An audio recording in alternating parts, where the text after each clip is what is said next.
Bienvenue à l'étape 9 sur 10 de la série 10 étapes pour commencer à investir. Dans l'épisode 8, on a parlé de la stratégie d'achat. On arrive doucement vers la fin de cette série et aujourd'hui on aborde une étape très importante, choisir là ou les enveloppes de placement ou les courtiers pour investir. Je précise encore que ces vidéos sont à visée éducative et ne constituent pas un conseil en investissement. Dépendamment de votre stratégie d'allocation d'actifs, donc les produits dans lesquels vous souhaitez investir et votre horizon de placement, il peut être intéressant de choisir certaines enveloppes. Pourquoi ? Parce que certaines enveloppes vont comporter des avantages fiscaux après une durée de détention ou vous permettre d'investir dans des actifs en particulier. Plusieurs possibilités s'offrent à vous. Le PEA qui permet une exonération d'impôt sur les plus-values après 5 ans, hors prélèvements sociaux. Les investissements sont limités aux actions et aux ETF majoritairement européens, même si l'on peut acheter du hors Europe, avec un plafond de versement de 150 000 €. L'assurance vie qui permet une fiscalité allégée sur les gains après 8 ans, abattement annuel puis le prélèvement forfaitaire mais qui est réduit, possibilité d'investir en fonds euros, actions, obligations, ETF, Europe et monde entier, sans plafond de versement. Le compte titre qui ne possède pas d'avantage fiscal mais permet une liberté totale d'investissement en actions, ETF, obligations, produits dérivés, partout dans le monde et sans plafond de dépôt.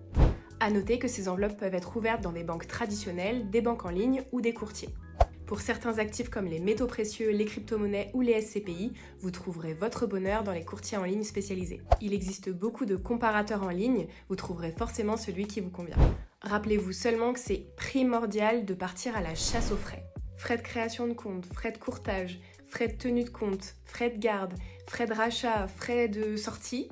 Chaque 0,5 ou 1% de frais va venir diminuer votre performance, ne l'oubliez jamais.